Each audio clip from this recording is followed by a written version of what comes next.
بستگی به ثوابدید خودتون داره. ما میخوایم بدونیم که هدف از بازدید اینجا چی بود و نظرتون بعد از بازدید چیه؟ از اینجا خوشتون اومد، پسندیدید، چجوری دیدید اینجا رو؟ شروع کنیم. بله. بسم الله الرحمن الرحیم. ما امروز توفیق داشتیم در خدمت هیئتی از همکاران گرامی جامعة المصطفى و دوستان عزیزی که در هندوستان همکاری دارن با نمایندگی المصطفى بازدیدی داشتیم با شخصیت‌های برجسته سیک، شخصیت اول سیک‌های جهان، رهبر معنوی اونها، رئیس شورای بین الملل و همچنین دبیر کل محترم سیک‌ها که این جلسه بسیار خوب و دوستانه و برادرانه‌ای بود. نسبت به موضوعات مختلف صحبت شد با توجه به نزدیکی‌ها و قرابت فرهنگی که میان ما و شبه قاره، ملت‌های مختلف و آیین‌های مختلف این منطقه از گذشته وجود داشته، روابط تاریخی و فرهنگی عمیقی بین ما برقرار بوده.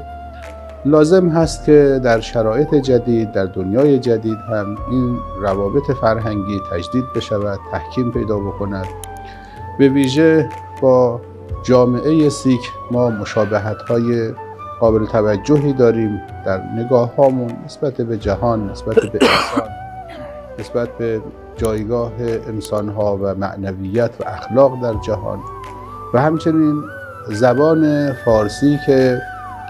حلقه وصل ملت‌های منطقه و اقوام منطقه بوده و امروز هم کماکان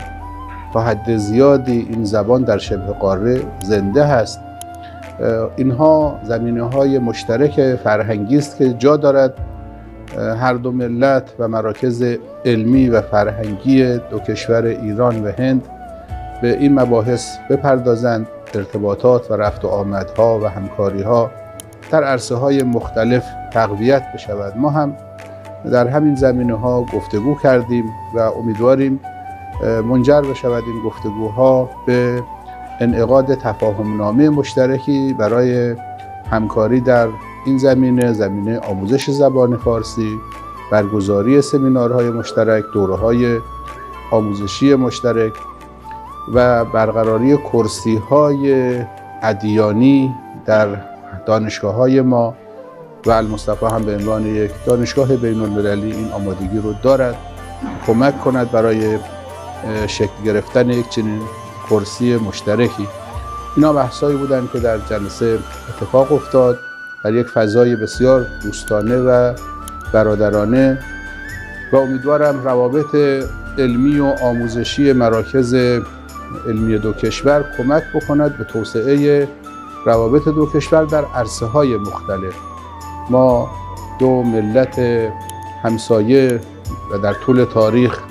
برادر و روابط بسیار گسترده بوده ایم. امیدوارم که این روابط مثل گذشته بلکه انشاءالله فراتر از گذشته بتواند تجدید بشود و ارتباطات فرهنگی دو ملت و ارتباطات علمی مراکز علمی و دینی دو کشور تقویت بشه. ਅੱਜ ਬਹੁਤ ਇੱਕ ਵਧੀਆ ਮੌਕਾ ਸੀ ਸਾਡੇ ਲਈ ਕਿ ਆਪਾਂ ਜਿਹੜੀ ਸਾਡੀ ਇੱਥੇ ਅਲ-ਮੁਸਤਫਾ ਯੂਨੀਵਰਸਿਟੀ ਦਾ ਦਿੱਲੀ ਦਾ ਕੈਂਪਸ ਹੈ ਉਹਦੇ ਕੁਝ ਦੋਸਤਾਂ ਦੇ ਨਾਲ ਤੇ ਜਿਹੜੇ ਸਾਡੇ ਇੰਡੀਆ ਦੇ ਕੁਝ ਦੋਸਤ ਸਾਡੇ ਸੈਂਟਰ ਦੇ ਨਾਲ ਕੰਮ ਕਰਦੇ ਨੇ ਉਹਨਾਂ ਨਾਲ ਮਿਲ ਕੇ ਸਾਨੂੰ ਅੱਜ ਇੱਥੇ ਆਉਣ ਦਾ ਮੌਕਾ ਮਿਲਿਆ ਔਰ ਸਿੱਖ ਬਰਾਦਰੀ ਦੇ ਜਿਹੜੇ ਰਿਸਪੈਕਟਫੁਲ ਲੋਕ ਨੇ ਜਥੇਦਾਰ ਸਾਹਿਬ, ਪ੍ਰਧਾਨ ਸਾਹਿਬ, ਜਨਰਲ ਸੈਕਟਰੀ ਸਾਹਿਬ, ਉਹਨਾਂ ਨਾਲ ਮਿਲਣ ਦਾ ਮੌਕਾ ਮਿਲਿਆ ਤੇ ਵਿਚਾਰ ਸਾਂਝੇ ਕਰਨ ਦਾ ਮੌਕਾ ਮਿਲਿਆ।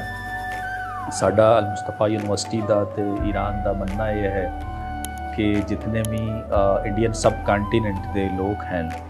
ਔਰ ਇੱਥੇ ਦੇ ਜਿਤਨੇ ਧਰਮ ਹਨ, ਜਿਤਨੀਆਂ ਵਿਚਾਰਧਾਰਾ ਹਨ, ਉਹਨਾਂ ਸਾਰਿਆਂ ਦੀ ਇੱਕ ਬਹੁਤ ਨਜ਼ਦੀਕੀ ਸਮਾਨਤਾ ਜਿਹੜੀ ਉਹ ਈਰਾਨ ਦੇ ਨਾਲ ਬਣਦੀ ਹੈ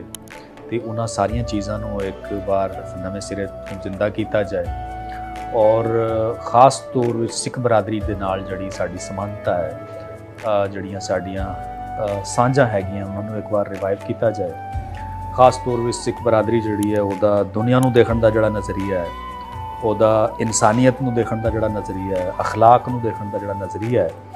ਇਹ ਬਹੁਤ ਹੀ ਸਾਂਝਾ ਨਜ਼ਰੀਆ ਹੈ ਸਾਡੇ ਨਾਲ, ਮੁਸਲਮਾਨਾਂ ਦੇ ਨਾਲ ਇਨ ਜਨਰਲ ਤੇ ਇਰਾਨੀਆਂ ਦੇ ਨਾਲ। ਉਸ ਤੋਂ ਇਲਾਵਾ ਆਪਾਂ ਇਹ ਵੀ ਸੋਚਿਆ ਹੈ ਕਿ ਜੋ ਇੱਥੇ ਦੇ ਤੁਹਾਡੇ ਬੜੇ ਸੈਂਟਰਸ ਹੈਗੇ ਨੇ, ਗੁਰਦੁਆਰੇ ਸਮੇਤ ਯੂਨੀਵਰਸਿਟੀਆਂ, ਦੂਸਰੀਆਂ ਜਗ੍ਹਾ, ਉਹਨਾਂ ਦੇ ਨਾਲ ਜਿਹੜਾ ਆਪਾਂ MOU ਸਾਈਨ ਕਰੀਏ ਔਰ ਇੱਕ ਕੋਆਪਰੇਸ਼ਨ ਕਰੀਏ। ਇਸੇ ਬੇਸ ਤੇ ਜਿਹੜੀ ਸਾਡੀ ਸਾਂਝ ਚਲੀ ਆ ਰਹੀ ਹੈ ਉਸੇ ਨੂੰ ਬੁਨਿਆਦ ਬਣਾ ਕੇ ਆਪਾਂ ਅੱਗੇ ਜਿਹੜਾ ਉਹ ਫਾਰਸੀ ਜ਼ਬਾਨ, ਕਿਉਂਕਿ ਫਾਰਸੀ ਜ਼ਬਾਨ ਜਿਹੜੀ ਹੈ ਇੱਕ ਜ਼ਮਾਨੇ ਦੇ ਵਿੱਚ ਇੱਥੇ ਲੋਕਾਂ ਨੂੰ ਮਿਲਾਉਣ ਦੀ ਜ਼ਬਾਨ ਰਹੀ ਹੈ ਔਰ ਅੱਜ ਵੀ ਉਹ ਜ਼ਬਾਨ ਜਿਹੜੀ ਹੈ ਲੋਕਾਂ ਨੂੰ ਮਿਲਾਉਣ ਦਾ ਕੰਮ ਕਰ ਰਹੀ ਹੈ, ਉਸ ਨੂੰ ਰਿਵਾਈਵ ਕਰੀਏ। ਔਰ ਸਿੱਖ ਬਰਾਦਰੀ ਲਈ ਇਸ ਜ਼ਬਾਨ ਦੀ ਜਿਹੜੀ ਇੰਪੋਰਟੈਂਸ ਹੈ, ਕਿਉਂਕਿ ਤੁਹਾਡੀ ਜਿਹੜੀ ਧਾਰਮਿਕ ਕਿਤਾਬਾਂ ਉਹਨਾਂ ਦੇ ਵਿੱਚ ਵੀ ਆਉਂਦੀ ਹੈ, ਉਹਦੇ ਲਈ ਛੋਟੇ ਕੋਰਸਿਸ ਆਪਾਂ ਬਣਾ ਸਕਦੇ ਹਾਂ, ਸੈਮੀਨਾਰ ਤੇ ਕਾਨਫਰੰਸਿਸ ਕਰ ਸਕਦੇ ਹਾਂ ਯੂਨੀਵਰਸਿਟੀਆਂ ਦੇ ਨਾਲ ਮਿਲ ਕੇ। ਔਰ ਇਸੇ ਤਰੀਕੇ ਦੇ ਨਾਲ ਜਿਹੜਾ ਉਹ ਜਿਹੜੀ ਸਾਡੀ ਯੂਨੀਵਰਸਿਟੀ ਹੈ ਔਰ ਜਿਹੜੀਆਂ ਦੂਸਰੀਆਂ ਯੂਨੀਵਰਸਿਟੀਆਂ ਉਹਦੇ ਵਿੱਚ, ਜਾਂ ਇੱਥੇ ਜਿਹੜੀਆਂ ਯੂਨੀਵਰਸਿਟੀਆਂ ਉਹਦੇ ਵਿੱਚ ਅਸੀਂ ਚੇਅਰਸ ਐਸਟੈਬਲਿਸ਼ ਕਰ ਸਕਦੇ ਹਾਂ। ईरान की चेयर इत्थे एस्टैबलिश हो जाए, इत्थे दी चेयर उत्थे एस्टैबलिश हो जाए, तो इस बेस ते जड़ा आपां मिल जुल के बहुत कम कर सकते हैं। क्योंकि साडा मनना यह है कि सिख बरादरी दे विच जड़ा ये स्पिरिचुअलिटी दा जड़ा मैसेज है वो साडे नाल बहुत ही कामन है। और इन जनरल जड़ा आपां ये समझते हैं कि जड़ा देश है भारत, जिहड़ी कंट्री है, उस दे विच जितने भी बड़े मजहब हैं उन्हां दे नाल भी साडी सिमिलरिटी है। इन्हां सारियां चीज़ां नूं जड़ा आपां रिवाइव करने की कोशिश कर रहे हैं। और बड़ा ही एक दोस्ताना माहौल सी ਜਦੋਂ ਆਪਾਂ ਬੈਠ ਕੇ ਗੱਲਬਾਤ ਕੀਤੀ ਹੈ, ਤੇ ਸਾਨੂੰ ਉਮੀਦ ਹੈ ਕਿ ਇਸ ਗੱਲਬਾਤ ਦੇ ਨਤੀਜੇ ਜਿਹੜਾ ਆਪਾਂ ਆਪਣੇ ਪੁਰਾਣੇ ਜਿਹੜੇ ਤਲਕਾਤ ਹਨ, ਜਿਹੜੇ ਸਾਡੇ ਰਿਲੇਸ਼ਨ ਹਨ, ਉਹਨਾਂ ਨੂੰ ਬਹੁਤ ਹੋਰ ਵੀ ਸਟਰੈਂਥਨ ਕਰ ਪਾਵਾਂਗੇ। ਔਰ ਜਿਹੜੀਆਂ ਸਾਡੀਆਂ ਸਾਂਝਾਂ ਹਨ, ਜਿਹੜੀਆਂ ਸਾਡੀ ਸਮਾਨਤਾ ਹਨ, ਉਹਨਾਂ ਨੂੰ ਬੇਸ ਬਣਾ ਕੇ ਇੱਕ ਦੂਸਰੇ ਨੂੰ ਕਰੀਬ ਲਿਆਉਣ ਦੀ ਕੋਸ਼ਿਸ਼ ਕਰਾਂਗੇ। ਔਰ ਸਾਡਾ ਕੋਆਪਰੇਸ਼ਨ ਹਰ ਲੈਵਲ ਤੇ, ਚਾਹੇ ਉਹ ਯੂਨੀਵਰਸਿਟੀ ਲੈਵਲ ਤੇ ਹੈ, ਚਾਹੇ ਉਹ ਆਰਗੇਨਾਈਜੇਸ਼ਨ ਲੈਵਲ ਤੇ ਹੈ, ਚਾਹੇ ਕੋਰਸਿਸ ਡਿਵੈਲਪ ਕਰਨ ਦੇ ਲੈਵਲ ਤੇ ਹੈ, ਕਿਸੇ ਵੀ ਲੈਵਲ ਤੇ ਜਿਹੜਾ ਆਪਾਂ ਪੂਰੇ ਤਰੀਕੇ ਦੇ ਨਾਲ ਕੋਆਪਰੇਸ਼ਨ ਕਰਨ ਲਈ ਤਿਆਰ ਹਾਂ। ਔਰ ਸਾਨੂੰ ਉਮੀਦ ਹੈ ਕਿ ਇਹ ਇੱਕ ਵਧੀਆ ਕੰਮ ਰਹੇਗਾ।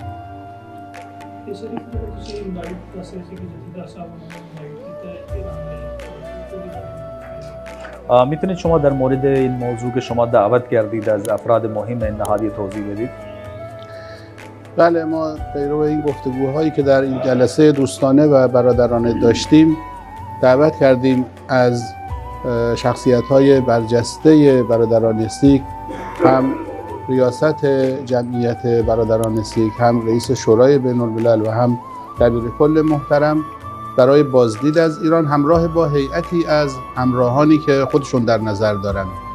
و بنا شد که انشاءالله این سفر انجام بگیره. طبیعتاً ما پیگیری خواهیم کرد و بر اساس زمانبندی مشترکی که تعریف خواهد شد امیدواریم هرچه زودتر این سفر اتفاق بیفتد. باعث خوشحالی ماست حضور برادرانمون در مرکز علمی ما و اینکه بتوانند از نزدیک فعالیت‌های علمی مجموعه رو ببینن و زمینه برای توسعه این روابط با این سفر امیدواریم توسعه پیدا کنند و گسترش پیدا کنند. ਜਿਹੜੀ ਸਾਡੀ ਮੀਟਿੰਗ ਹੋਈ ਹੈ ਦੋਸਤਾਨਾ ਮਾਹੌਲ ਦੇ ਵਿੱਚ ਬਹੁਤ ਵਧੀਆ ਹੈ। ਇਹਦੇ ਵਿੱਚ ਆਪਾਂ ਇੱਕ ਨਿਯੋਤਾ ਵੀ ਦਿੱਤਾ ਹੈ ਸਿੱਖ ਬਰਾਦਰੀ ਦੇ ਜਿਹੜੇ ਇੰਪੋਰਟੈਂਟ ਲੋਕ ਹਨ, ਸੈਕਟਰੀ ਜਥੇਦਾਰ ਸਾਹਿਬ, ਪ੍ਰਧਾਨ ਸਾਹਿਬ, ਜਨਰਲ ਸੈਕਟਰੀ ਸਾਹਿਬ, ਔਰ ਇਹਨਾਂ ਦੇ ਨਾਲ ਜੋ ਵੀ ਲੋਕ ਇਹ ਚਾਹਣ ਆਪਣੇ ਡੈਲੀਗੇਸ਼ਨ ਵਿੱਚ ਲੈ ਕੇ ਉਹਨਾਂ ਨੂੰ ਈਰਾਨ ਆ ਸਕਦੇ। ਕੋਈ ਵੀ ਇੱਕ ਟਾਈਮ ਜਿਹੜਾ ਆਪਾਂ ਦੋ ਪਾਸੋਂ ਡਿਸਾਈਡ ਕਰਕੇ ਕਿਸੇ ਨਤੀਜੇ ਤੇ ਪਹੁੰਚਾਂਗੇ ਕਿ ਕਿਸ ਟਾਈਮ ਉਹ ਆਉਣਾ ਚਾਹੁੰਦੇ ਹਨ, ਤੇ ਸਾਡੀ ਤਰਫੋਂ ਇਨਵਾਈਟ ਹੈ ਕਿ ਆ ਕੇ ਉੱਥੇ ਸਾਡੇ ਈਰਾਨ ਕੰਟਰੀ ਦੇ ਵਿੱਚ ਔਰ ਸਾਡੀ ਯੂਨੀਵਰਸਿਟੀ 'ਚ ਆ ਕੇ ਨੇੜੇ ਤੋਂ ਦੇਖਣ ਕਿ ਕਿਵੇਂ ਚੀਜ਼ਾਂ ਹੋ ਰਹੀਆਂ ਔਰ ਕਿਸ ਲੈਵਲ ਤੇ ਆਪਾਂ ਕੋਆਪਰੇਸ਼ਨ ਕਰ ਸਕਦੇ ਹਾਂ, ਤਾਂ ਕਿ ਇਸ ਵਿਜ਼ਿਟ ਤੋਂ ਬਾਅਦ ਜਿਹੜਾ ਕੋਆਪਰੇਸ਼ਨ ਹੋਰ ਅੱਛੇ ਲੈਵਲ ਤੇ ਕੀਤਾ ਜਾ ਸਕੇ। ਔਰ ਅਸੀਂ ਜਿਹੜਾ ਇਹਨਾਂ ਸਾਰਿਆਂ ਬੰਦਿਆਂ ਨੂੰ ਇਨਵਾਈਟ ਦੇ ਕੇ ਸਾਨੂੰ ਬੜੀ ਖੁਸ਼ੀ ਹੋਈ ਔਰ ਉਮੀਦ ਹੈ ਕਿ ਇਹਨਾਂ ਦੀ ਇਸ ਵਿਜ਼ਿਟ ਤੋਂ ਜਿਹੜਾ ਅੱਛੇ ਰਿਜ਼ਲਟਸ ਨਿਕਲਣਗੇ। ਜਿਹੜੇ ਸਾਡੇ ਈਰਾਨ ਦੇ ਵਿੱਚ ਸਿੱਖ ਸ਼ਾਇਰਾਂ ਤੇ ਗੁਰਦੁਆਰਾ ਸਾਹਿਬ ਜਿਹੜੇ ਪ੍ਰੀਜ਼ਰਵ ਹੈਗੇ ਉਹਦੇ regarding if they have any information we can share. شما در مورد آثاری که در زمینه مذهب سیک در ایران وجود دارد اگر شما اطلاعی چیزی دارید یا اگر برنامه چیزی هست که اینها هم احیا بشه، اگر همچین چیزی هست شما میتونید اطلاع رو به ما بدید. بنابر اطلاعاتی که ما داریم، خب برخی معابد برادران سیک در ایران وجود داره، از جمله معبدی که در تهران هست که تقریبا قدمت حدود 60 ساله داره و برخی از شخصیت‌های محترم در میان برادران سیک در ایران دفن هستند. ظاهراً در خرمشهر یکی از شخصیت‌های مورد احترام در مذهب سیک اونجا مدفون هست. انتظاری که دوستانمون مطرح می‌کردن این بود که بشود این مراکز احیا بشه و توسعه پیدا بکند و بازسازی بشه. قاعدتاً این بر عهده مراکز فرهنگی در ایران هست و ما هم به عنوان یک مرکز علمی که با مراکز فرهنگی کشور ارتباط داریم میتوانیم در این زمینه کمک بکنیم برای اینکه انشاءالله این ارتباطات در این زمینه ها هم تقویت بشه. ਬਿਲਕੁਲ ਸਾਡੀ ਜਿਹੜੀ ਗੱਲਬਾਤ ਰਹੀ ਉਹਦੇ ਵਿੱਚ ਇਹ ਗੱਲ ਵੀ ਹੋਈ ਕਿ ਜਿਹੜੀ ਸਿੱਖ ਬਰਾਦਰੀ ਤੇ ਰਿਲੀਜਨ ਨੂੰ ਲੈ ਕੇ ਜਿਹੜੀਆਂ ਥਾਂ ਈਰਾਨ ਵਿੱਚ ਹੈਗੀਆਂ ਨੇ, ਖੁਦ ਜਿਹੜਾ ਈਰਾਨ ਦਾ ਕੈਪੀਟਲ ਹੈ ਤਹਿਰਾਨ ਦੇ ਵਿੱਚ ਇੱਕ ਗੁਰਦੁਆਰਾ ਹੈ ਜਿਹੜਾ ਤਕਰੀਬਨ 60 ਸਾਲ ਪੁਰਾਣਾ ਹੈ ਔਰ ਉਹਦੇ ਨਾਲ ਜਿਹੜਾ ਉਹ ਈਰਾਨ ਦਾ ਇੱਕ ਸ਼ਹਿਰ ਹੈ ਖੁਰਮ ਸ਼ਹਿਰ, ਜਿੱਥੇ ਵਿੱਚ ਇੱਕ ਬੜੀ ਸਿੱਖ ਮਜ਼ਹਬ ਦੀ ਬੜੀ ਸ਼ਖਸੀਅਤ ਮਰਦਾਨਾ ਜੀ ਉੱਥੇ ਦਫਨ ਨੇ, ਜਾਂ ਇਸ ਤਰ੍ਹਾਂ ਦੀਆਂ ਹੋਰ ਵੀ ਜਿਹੜੀਆਂ ਥਾਂ ਹੈਗੀਆਂ ਨੇ। ਇਹ ਵੀ ਗੱਲ ਡਿਸਕਸ ਹੋਈ ਕਿ ਜਦੋਂ ਤੁਹਾਡਾ ਡੈਲੀਗੇਸ਼ਨ ਉੱਥੇ ਆਏਗਾ ਤਾਂ ਸਾਡੀ ਜਿਹੜੀ ਮਿਨਿਸਟਰੀ ਹੈ ਕਲਚਰ ਦੀ ਉਹਦੇ ਨਾਲ ਮਿਲ ਕੇ ਆਪਾਂ ਇਹਨਾਂ ਨੂੰ ਰਿਵਾਈਵ ਕਰਨ ਦੀ ਕੋਸ਼ਿਸ਼ ਕਰਾਂਗੇ। ਜੋ ਵੀ ਸਾਡੇ ਵੱਲੋਂ ਸਪੋਰਟ ਹੋਏਗੀ ਉਹ ਜ਼ਰੂਰ ਕੀਤੀ ਜਾਏਗੀ। So just one last question: are there any Sikh literature or manuscripts present in the Quran libraries from the time of the Guru or the contemporary? نسخه خطی هم در مورد مذهب سیک یا ثقافت سیک ها یا فرهنگشون در کتابخانه های ایران وجود دارد؟ شما اطلاعی دارید در این زمینه؟ من اطلاع دقیقی در این زمینه ندارم، ولی گمان میکنم با توجه به کتابخانه های نسبتاً بزرگی که در جمهوری اسلامی ایران وجود داره و میراث فرهنگی ملت های این منطقه بخشیش در اون کتابخانه ها هست، مثل کتابخانه ملی، کتابخانه مجلس، کتابخانه آستان قدس، اینا کتابخانه آیت الله مرعشی نجفی در قم، اینا کتابخانه های بسیار بزرگی هستند و آثار خطی فراوانی در اونها از میراث فرهنگی منطقه وجود دارد. من گمان میکنم که پژوهشگران میتوانند از این ظرفیت ها و از این گنجینه علمی استفاده کنند. گمان میکنم که در این زمینه آثار قابل توجهی بشه در این گنجینه های فرهنگی پیدا کرد، ولی این میتوانه به عنوان یکی از موضوعات تفاهم‌نامه همکاری باشه که پژوهشگران بیان و در این زمینه کار بکنن و این آثار رو احیا بکنن। ਇਸ ਚੀਜ਼ ਨੂੰ ਦੇਖਦੇ ਹੋਏ ਕਿ ਈਰਾਨ ਜਿਹੜਾ ਉਹਦੇ ਵਿੱਚ ਇਹ ਜਿਹੜਾ ਪੂਰਾ ਈਸਟਰਨ ਇਲਾਕਾ ਇਹਦੀ ਕਾਫੀ ਵਿਰਾਸਤ ਲਿਖਤ ਰੂਪ ਵਿੱਚ ਮੌਜੂਦ ਹੈ ਔਰ ਈਰਾਨ ਦੀਆਂ ਜਿਹੜੀਆਂ ਕੁਝ ਲਾਇਬ੍ਰੇਰੀਆਂ ਜਿਸ ਦਾ ਈਰਾਨ ਦੀ ਪਾਰਲੀਮੈਂਟ ਦੀ ਲਾਇਬ੍ਰੇਰੀ ਹੈ, ਆਸਤਾਨ ਖੁਦ ਜਿਹੜੀ ਮਸ਼ਹਦ ਦੀ ਲਾਇਬ੍ਰੇਰੀ ਹੈ ਔਰ ਆਇਤੁੱਲਾ ਮਰਾਸ਼ੀ ਨਜਫੀ ਦੀ ਜਿਹੜੀ ਕੌਮ ਦੇ ਵਿੱਚ ਲਾਇਬ੍ਰੇਰੀ ਹੈ। ਈਰਾਨ ਦੀਆਂ ਬੜੀਆਂ ਲਾਇਬ੍ਰੇਰੀਆਂ ਨੇ, ਇੱਥੇ ਅੱਛਾ ਖਾਸਾ ਜਿਹੜਾ ਉਹ ਜ਼ਖੀਰਾ ਹਿੰਦੁਸਤਾਨ ਦੇ ਬਾਰੇ 'ਚ ਔਰ ਦੂਸਰੇ ਜਿਹੜੀ ਆਸ-ਪਾਸ ਦੀਆਂ ਕੌਮਾਂ ਦੇ ਬਾਰੇ 'ਚ ਮੌਜੂਦ ਹੈ। ਉਹਦੇ ਵਿੱਚ ਪੰਜਾਬੀਆਂ ਦਾ ਵੀ ਯਕੀਨੀ ਤੌਰ 'ਤੇ ਕਿਉਂਕਿ ਜ਼ਬਾਨ 'ਤੇ ਫਾਰਸੀ ਰਹੀ ਹੈ ਔਰ ਉਹਦੇ ਵਿੱਚ ਸਾਰੀ ਇੱਥੇ ਦੀ ਹਿਸਟਰੀ ਮੌਜੂਦ ਹੈ ਔਰ ਸਾਡਾ ਜਿਹੜਾ MOU ਹੋ ਸਕਦਾ ਹੈ ਜਿਹੜਾ ਆਪਾਂ ਕਰਨ ਵਾਲੇ ਹਾਂ ਉਹਦੇ ਵਿੱਚ ਇਹ ਗੱਲ ਵੀ ਹੋ ਸਕਦੀ ਹੈ ਕਿ ਸਾਰੀ ਜਿਹੜੀ ਸਾਡੀ ਹੈਰੀਟੇਜ ਹੈ ਸਿੱਖ ਬਰਾਦਰੀ ਦੇ ਬਾਰੇ ਜਿਹੜੀ ਚੀਜ਼ ਮੌਜੂਦ ਹੈ ਹੋ ਸਕਦਾ ਪੰਜਾਬੀ 'ਚ ਹੋਏ ਜਾਂ ਨਾ ਹੋਏ, ਲੇਕਿਨ ਫਾਰਸੀ ਤਾਂ ਕੋਰਸ ਹੈ ਉਹਨੂੰ ਵੀ ਰਿਵਾਈਵ ਕੀਤਾ ਜਾ ਸਕਦਾ। ਇਹ ਗੱਲ ਇਹ ਵੀ ਇਸ ਸਾਡੇ MOU 'ਚ ਆਏਗੀ। ਦਿੱਲੀ ਦੇ ਵਿੱਚ ਗ੍ਰੇਟਰ ਨੋਇਡਾ ਦੇ ਵਿੱਚ ਇੱਕ ਐਜੂਕੇਸ਼ਨ ਸੈਂਟਰ ਲੈਂਗੁਏਜ ਦਾ ਐਜੂਕੇਸ਼ਨ ਸੈਂਟਰ ਖੋਲ੍ਹਿਆ ਤੇ ਪ੍ਰੋਫੈਸਰ ਅਬਾਸੀ ਸਾਹਿਬ ਨਾਲ ਸਾਡੀ ਗੱਲਬਾਤ ਹੋਈ ਤੇ ਪ੍ਰੋਫੈਸਰ ਸਾਹਿਬ ਨੇ ਵੀ ਮਤਲਬ ਇੱਥੇ ਆਉਣ ਦੀ ਖੁਆਇਸ਼ ਜ਼ਾਹਿਰ ਕੀਤੀ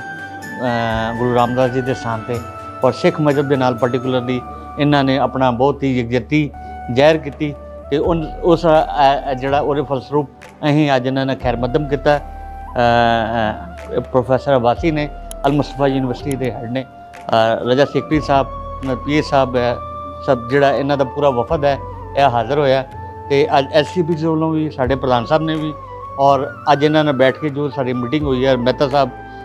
ਧਾਮੀ ਸਾਹਿਬ ਔਰ ਸਾਡੇ ਸਨਮਾਨਯੋਗ ਜਥੇਦਾਰ ਸਾਹਿਬ ਸਭ ਨੇ ਮਿਲ ਕੇ ਅੱਜ ਇੱਕ ਨਵੀਂ ਪਿਰਤ ਪਾਈ ਹੈ ਸ਼੍ਰੋਮਣੀ ਕਮੇਟੀ ਨੇ ਵੀ ਔਰ ਅਸੀਂ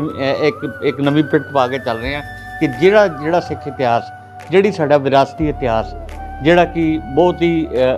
ਜਿਹੜਾ ਹੈ ਫਾਰਸੀ ਦੇ ਵਿੱਚ ਪਿਆ ਹੋਇਆ ਹੈ ਉਹਨੂੰ